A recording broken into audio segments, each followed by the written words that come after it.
Diyan sa harap sa ating dalawa. Okay lang yun, wala na yun. Talagang ano yun, talagang naano lang ako nun. Naalala mo yun. Naalala ko yun na isa. Huwag mo na isipin yun, wala yun. Alam ko naman na hindi mo sinasadya yun, kaya tsaka kami, sanay na kami sa mga ganitong trabaho. Alam namin na hindi nyo gusto yun nangyayaring ganon. Alam namin na hindi nyo nakokontrol this time, kaya kami, todo, comfort, di ba? Hindi kami pumapatol. Yun ang maganda na ano. Ako din kasi kaya ganun din ang ginawa ko para yung limitation, hindi kayo lumagpas sa akin. Kaya ganun ang ginawa ko.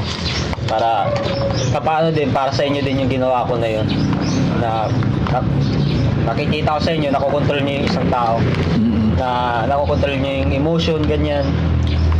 Nakita ko sa inyo na natangke niyo yung ano. Kaya niyong magpagaling ng tao. Yun ang ibig ko sabihin. Sa tulong ng Panginoon, di ba? Tama rin po. Si Jesus.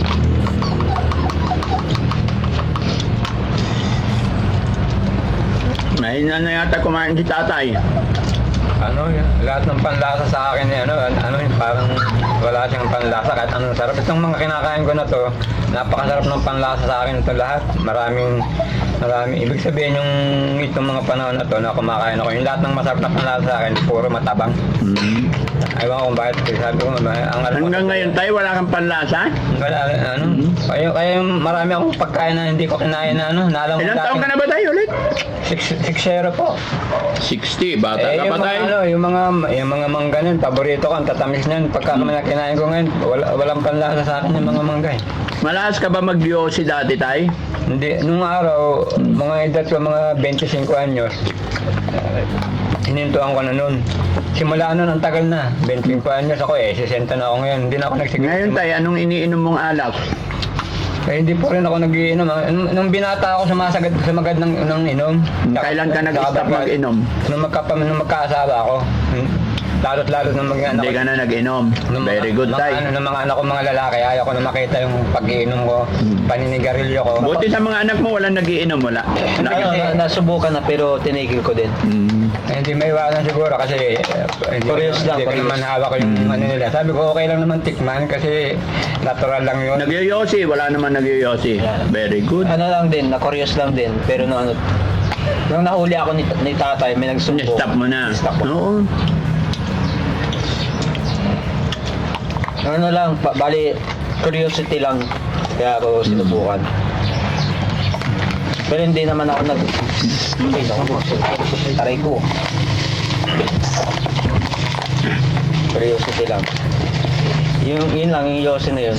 Bali, ano na rin yun. Isang stick, pero hindi ko siya inubos, pinutol ko din. Kasi pakiramdam ko hindi siya maganda talaga. Oo, very good. Sa alak din, ganun din. Di rin maano. Pero sa alak, tingin ko kapag paunti-unti lang, siguro isang baso, okay na yun. Si Aljun naman, si Aljun. Kwento ka naman, Aljun. Nakangiti lang eh. Sa dyan, tahimik kang Hindi, single. ang alam ko dito kay Alden Maswerte nga ako ngayon, nagsasalita na eh. Talagang hindi nag-iimik. Ano ka palagay mo? Hindi na alis si tatay? Dito na siya? Hindi na po siya alis. Hindi na. Oo. Huwag na umalis. Nag-iimik yung bata na to. Saka, sabi ko, ang nagturo sa kanya yung pangatlo. Sabi niya, hindi ganyan, kuya, kasi mas matanda naman to doon eh. Sabayan mo lang ako. Hindi mo kinakailangan mag-ano dyan sa taas, mag-ano dyan. Kaya naturo siyang harap-harap sa tao, dahan-dahan. Bali, okay na rin. Gusto mo ba? Yung akin, May sobra eh. Yung akin, Masakit po yung ngipin ko Ha? kaya Ikaw? madali na. okay na rin. Okay na? May sobra. Ikaw? Busog na po. May sobra eh. Sobra. Sa ano na lang, sa Ano nila? ganda din. Bukas na umaga, almusal nyo to. Opo. Maganda tong tinapin na ganito na brand, tapos yung halo-halo. Vegetarian talaga siya. Hindi siya labag sa kalooban ng Biblia kapag ito ang kinakain. Kasi kapag yung kumakain ng karne talaga, nasa Biblia talaga. Loob ng Eden Garden, vegetarian. Sa labas ng Eden Garden, yung sinipa ng totoong Diyos, sa labas ng Eden Garden, ang sinamba, nag-rebelde, karne ang kinakain. Oo. Kaya may nagkakaroon ng sakit eh. Mga surgery, ganyan. Pero ngayon, andito na si tatay. Si tatay magluluto ng pagkain nyo lagi. Magpo-provide ng pagkain. Ngayong gabi, anong ulamin nyo, tay? Okay, ang dami hindi nagagalaw yung mga ano dyan. Susubukan namin magdilata. Okay. Nagagalaw yung dilata eh. Minsan tayo pag dilata, maghanap ka ng talbos ng marunggay dyan, ay dahon. marunggay Oh, po, gisa mo lang, may sabaw, okay na. yun nga. Kaya pag may kamote, gisa, ganun. Yung halo ang parang halo ang ko rin yung may mga sayote pa rito eh. Yes, yun, Haluan ko ng sayote. Sayote yung Very good. Paka-importante yun, tay.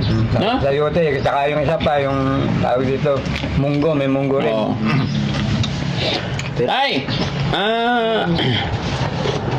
nag-message si Herminia Dakil, sabi niya sa akin, Daddy Frankie, bilhan sila ng pagkain para sa mga bata, which is kayo po yun. Nagbigay siya ng 2,000. No? Opo. So, binili ko po ng halo-halo at saka tinapay. So, magkano yung halo-halo? Ha? 300 po. 300 yung halo-halo. Okay? 2,000 minus 300 tapos itong tinapay at saka mga palaman. Sa 2,000 may sukli na Okay. ito, i-resibo. Oh, ibibigay ko na sa kanila. 2,000 ang binigay ni Dakil Qatar. Binili namin ng halo-halo at saka itong tinapay at saka sa palaman, mayroong sukli na 1,155 pesos. Bigay ko po sa inyo, tay. Malaki pong blessing po ito. Doon po sa nagpa-abot ng tulong. Marami pong salamat. Hindi lang po yan, tay. Taga-saan po sila. Oo. Hindi na nagsabi, tay. Si Herminia Dakil. Mapapanood naman na po niya to. Okay, marami pong salamat. Maraming kay nanonood. Herminia Dakil. Qatar po, from Qatar. Okay. Parang Qatar. Ha? Layo. Okay. OFW. Actually, tay, hindi lang po yan. Marami pa. Ito, babasahin ko pa. Galing kay Arlene Alos, 2,000. Kay Davilyn Angeles, 1,000. Kay Jima and Gina, New York, 2,000. And then, Arlene Abad, nagbigay ng 6,000. Dami. Di ba? Sabi niya, ito po ay para sa magkakapatid na John Paul. Pakibili po sila ng gas stove with tank kung kasya po. Itong 6,000, nagpapabili siya tayo ng ito po ay ibili magkakapatid na John Paul. Pakibili sila ng gas stove with tank kung kasya pa. Pasok po yan. Pasok po. Pasok na pa yan. Paano po ito, tay? Sabi niya, ito po from Arlene Abad. Ito po ay para sa magkakapatid na John Paul. Pakibili po sila ng gas stove with tank kung kasya. Mga kababayan, mga kabarangay, nakita ko po kasi na maraming nagbibigay mula nung na-upload natin sa kanila. Kaya bago ako bibili, pumupunta muna ako rito kasi ayaw ko naman madubli. Opo. Pero ngayon, tay, ano ang maganda, tay? Sasamahan ko kayong bibili o ibibigay ko na yung pera sa inyo na 6,000? The best po kung sasamahan nyo kami para makita pati yung mga Makita ng sponsor natin. Very good. Okay. Pero itong 2,000 na galing kay Arlene Abalos, kay 1,000 na galing kay Debilin Angeles na 1,000, kay Gemma and Gina New York na 2,000, ibibigay ko na po sa inyo. Opo. So, bali, 2, 3, 5,000. No? 1,000. So, yun mga kababayan, klaro po. Itong 6,000 na galing kay Arlene Abad, hindi ko pa ibibigay. Kasi, sabi ng sponsor, ibibili sila ng gas stove. So, sasamahan natin sila. To be transparency, binabasa ko talaga kung ano sinasabi ng sponsor, and then ipinapakita ko rin sa kanila. So itong kay Herminia Dakil, sinabi niya ibili sila pagkain. Ito rin ang naisip kong paraan, bili ng halo-halo kasi napakainit at binilan sila ng tinapay. Siyempre para masaya, nakihalo-halo na rin si Daddy Frankie. Ayan. Kaya po sa lahat po nagpadala ng tulong po at patuloy na nagmamahal sa amin, marami pong salamat po. Yung ang pamilya po ng Reyes. Tay, 5,000 ulit. Kami po ay hindi maubos ang pasasalamat sa inyo dahil sa hindi namin inaasahan mga tulong na dumadating sa amin. At doon po sa mga ibinibigay nyo sa amin, sisiguraduhin ko pong sa pamilya ko po magagamit ang mga bagay na ito. Maraming pong salamat. Okay. Tay, kunting payo ko lang. Yung mga perang binibigay sana, Tay, gawin natin sa makabuluhan, gawin natin tungkalan natin. Opo. Unti-unti ano po, para masaya rin yung mga taong nagbigay sa inyo. Okay. Makikita nila na may improvement kasi gusto nila mapaayos kayo. Opo, maraming pong salamat po. Lalo kay Daddy Frank.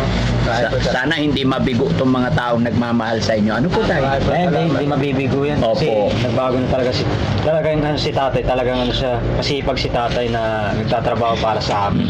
Wala siyang ginagawang bisyo na ganyan. Dati lang na may ginagawa, pero nung simula pumunta siya ng Cavite, wala na siyang ginagawang bisyo. Talagang naghahanap buhay siya bilang tricycle driver para sa pamilyang ito. Very good. Kaya lang siya hindi siya nakapagpadala kasi nga yun nga sinasabi ko, may inaasikaso siyang bata doon na inaano niya pampagamot para maayos, hindi mapunta sa gulo. Yun ang ano. Hindi pala pwede kaming makialam. Kayo na lang muna. Okay. Kaya nga Okay, may walang kasama. problema. Pagpunta ko ngayon din may kasama akong kagawad eh. Okay. Very good. May kagawad ako. Sasabay yung kagawad sa motor. Oo, sasabihin sa- Okay, sige. Nagkagawad. Ganun na lang. Kasi yun ang ano, ang usapan doon kasi nakapangalan sa kagawan namin na yun. Oo. Na para makuha namin yung bike. Okay, so mga kababayan, mga kabarangay, gusto ko sana pala silang tulungan, pero kasi si Olivic nung napunta doon, medyo may nagawa siyang hindi ka nais-nais, kaya hinold yung kanyang bike doon. Pero alam ko, maliit na problema lang yan. Makipag-usap lang kayo, maayos din yon. So, may kagawad naman, alam naman nila yung sitwasyon mo, kaya maayos yan. Naalala ko, gusto ko kayong samahan, pero maliit yung sasakyan na dala ko, hindi tayo kasyan lahat. So may motor na kayo nakausap, at saka siyempre kasama pa si kagawad, so hindi muna papasok sa part na yon. Babalik na lang ako ulit. Naintindihan po namin, walang Very problema. good. No? So pagbalik namin, siya na yung time na bibili ng tangke at saka gas tank. Sa Nike, Para may oras pa kami yung ano. Tay, tanong ito kami. po yung listahan ng mga tumulong sa inyo. Pag dumarating, inililista ko hanggang dito. Pag naibigay ko na, i-check ko para mapasalamatan ko silang lahat. Huwag po kayong mag-alala. Pagbalik ko, i-dictate ko ulit sa inyo yan. Opo, Ganon din po sa mga taong nagpapaabot ng pagmamahal sa pamilyang ito. Pinapakita ko na po sa pamilya yung mga taong nagpadala. Ito, kay Jenelita Kilding, kay Aussie ng Australia, kay Jennifer, kay Ma'am Jennifer from Saudi. Ayan, marami silang. Tay, si Jennifer from Saudi, nagbibigay siya ng secret. Pagbalik ko na lang. Wise da, Pokemon. Pero pinanggit ko na yung mga pangalan nila. Ano kaya bibigay ni Jennifer? Jenelita Kilding, tsaka si Aussie ng Australia. Yung mga nagbigay dito. So, sunod na balik namin mga kababayan. Kasi may pupuntahan po sila. Pupunta kayo sa Kamiling. Opo. Okay? Para makuha nyo yung bike. Kasi sabi ni Kuya Olivic, masama ang loob niya. Laging nasa puso't isip niya hanggat di niya nababawi yon. Okay. Yun kasi yung isa na libangan ko, tas service din. Para magamit din ni tatay ko bilang service yung bike. Opo. Para hindi na siya magpamasahe ganyan. Okay? So, sige. Maraming pong salamat. So yon mga kababayan, mga kabarangay, may pupuntahan sila dahil kukunin yung bike na naiwan sa kabilang bayan. Hindi na ako masyado magtatagal para hindi sila maabala. At salamat pong muli sa mga taong nagpadala ng pagmamahal, lalong-lalo na sa nagbigay ng panghalo-halo ngayon, kay Ma'am Herminia Dakil, kay Arlene Alos, kay Dave Lynn Angeles, kay Gemma and Gina New York, at syempre kay Ma'am Arlene Abad. Sa lahat po, maraming salamat mga kababayan. At nasa baba, syempre, shout out ko si Ma'am Jenelita Kilding, si Aussie of Australia, at siya kay Ma'am Jennifer. Maraming salamat po sa inyo lahat. Tay, Maraming pong salamat po sa mga nagpaabot ng tulong. Hindi po matutumbasan po ng pagmamahal ng aming basta pagmamahal yung mga BP na aabot yung tulong sa amin at pasasalamat po namin sa inyo dito sa aming mga anak. Ramdam po namin ang ligaya at tuwa at mga tulong po dumarating sa amin ay sisiguraduhin ko pong may ko sa aking pamilya. Marami po Tay, salamat. kumusta ang pakiramdam mo, yung katawan mo? Ano ba nararamdaman mo, Tay? Yun nga, yung dito sa bali sa diabetic na siguro ito dahil 2 years ko na itong nararamdaman eh. Yun nga, nung magpagamot ako nung 5 buwan na gamutan, hindi naman siya nawala, pero hindi siya lumala. Okay. Pero nandyan lang. Sige. Dapat kasi tayo magpa-check up ka para hindi ganyan. Kasi nakikita ko kay tatay mga kababayan, medyo mahina yung resistensya niya. Ito yung sinasabi ko mga kababayan noong una na alamin muna natin kasi siguro dahil sa kahinaan at kawalan. Opo. Pero thanks to God, nakakapagsimula na tayo. Sunod na usapin natin ulit mga kababayan. Maraming salamat. God bless po. Maraming po salamat. Salamat.